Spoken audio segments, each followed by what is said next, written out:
empatia é um conceito científico, ou seja, é uma forma de conceber um método, uma teoria, uma técnica, uma atitude, uma postura, uma abordagem que permita, não é, que estabeleça uma conexão de escuta aberta a outra pessoa, né, onde a gente possa ter uma abertura para as diferenças, para as formas absolutamente individuais que cada pessoa tem de sentir ou de pensar. Então, isso deveria ser estudado cientificamente o tempo todo, na medicina, na psicologia, na psiquiatria, e, muito estranhamente, não existe uma cadeira de empatia na faculdade de psiquiatria. Se fala em empatia como se fosse uma coisa óbvia, como se todo mundo soubesse o que é, como se todo mundo soubesse praticar, só que, de fato, não é bem assim. A mesma coisa na psicologia, também não existe uma cadeira chamada empatia na psicologia, é uma coisa, a mim parece até surreal. E por que deveria existir? Por que então, eu diria assim que tardiamente nós estamos criando uma associação que deveria existir, sei lá, um século atrás já, quando a psiquiatria e a psicologia se desenvolveram. Porque é muito fácil se confundir a ideia de empatia com uma série de outras questões que na prática se confundem. Eu vou dar um exemplo.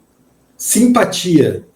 Eu posso simpatizar com uma pessoa, querer o bem dela, mas não significa que eu estou entendendo ela e que importância tem essa diferença, porque vai ter momentos, por exemplo, se uma pessoa estiver deprimida ou muito irritada, revoltada, estressada, impulsiva, vai ter situações emocionais que a pessoa vai precisar de empatia para que ela possa...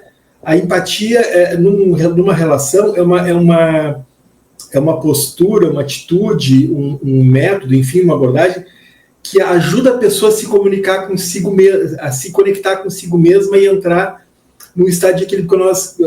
Cada um de nós tem essa experiência, não é? Se cada um consultar a sua experiência, vai saber que em algum momento que a gente não estava bem e a gente recebeu alguma forma de empatia, aquilo nos ajudou a entrar num processo de harmonia interna. Então, empatia não é uma mera simpatia, é algo mais específico.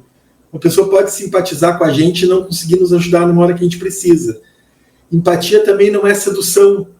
Tem pessoas muito simpáticas, carismáticas, que sabem envolver as outras e tal, mas não quer dizer que elas estejam nos compreendendo. A sedução, por exemplo, é um instrumento extremamente útil no comércio. Se eu estou precisando vender alguma coisa, se eu sou dono de uma loja, eu vou querer que os meus vendedores sejam sedutores. Mas, às vezes, as lojas tentam se passar por empáticas, mas a empatia não ajudaria a vender uma coisa que uma pessoa, na verdade, não precisa comprar. A empatia, às vezes, entender que a pessoa... Imagina um vendedor verdadeiramente empático, daí o cara está em dúvida se vai comprar, daí a pessoa assim, tu está pensando se tu vai ter dinheiro depois ou não para pagar essa conta. O vendedor empático não vai ajudar a vender necessariamente, para pensar no bem da pessoa e não no bem da loja. Então, empatia não é sedução, não é aquele envolvimento emocional. Empatia não é concordância, não significa concordar. Eu entender o que uma pessoa pensa e sente não significa que eu vou concordar com ela, mas as pessoas pensam que as pessoas precisam de concordância, mas muito antes de precisar que alguém concorde com a gente, mesmo que a pessoa discorde, a empatia é algo precioso. Saber que alguém está compreendendo o que a gente está tentando expressar é muito precioso, mesmo que a pessoa não concorde. Isso é uma coisa preciosa naquilo que a Kira falou dos conflitos sociais.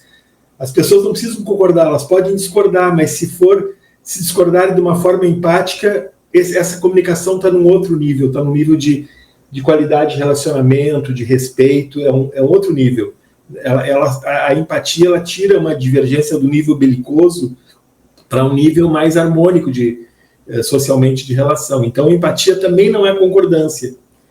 Empatia não é um mero apoio. Uma frase muito comum, que as pessoas, às vezes, querendo ajudar outras, né, pelas quais têm simpatia, dizem eu te entendo. Essa é uma frase que pode expressar uma vontade de apoio, uma vontade de ajuda, mas ela, a rigor, se a pessoa estivesse tendo empatia verdadeira, nem precisaria comunicar isso, que a pessoa estaria se sentindo empática. Então, dizer eu te entendo não é necessário. E aí, quando a pessoa não está conseguindo entender, dizer eu te entendo pode ser até pior, porque daí a pessoa fica mais angustiada. Pô, a pessoa não está me entendendo e está achando que está me entendendo. Piorou, a pessoa se sente mais sozinha ainda. Então, empatia também não é apoio, não é um mero apoio, não é eu te entendo, né? Isso não resolve a necessidade de se sentir compreendido. E uma outra coisa que a empatia não é identificação. Às vezes eu vejo uma pessoa sofrendo e eu sofro junto com ela, porque aquilo, eu me identifico, aquilo lembra uma coisa que me faz sofrer, uma coisa triste, alguém perdeu alguém, né, uma perda, eu me lembro de uma perda, uma pessoa que eu perdi, dá vontade de chorar, é muito triste a perda, né, é uma das situações humanas que deixa mais sentimento de impotência, a gente não pode fazer nada com aquilo, a não ser sentir aquela tristeza, só que é diferente eu entender a tristeza de uma pessoa, aquilo se conectar com uma tristeza minha, ou se fosse uma outra coisa, se fosse uma revolta, eu estou revoltado com uma coisa que eu acho injusta, absurda, né? E a pessoa expressa uma revolta, e eu me identifico com aquela revolta e sinto a mesma revolta, mas eu estou sentindo a revolta, eu não estou só compreendendo a revolta dela, eu estou sentindo revolta também, isso também me coloca num outro estado emocional.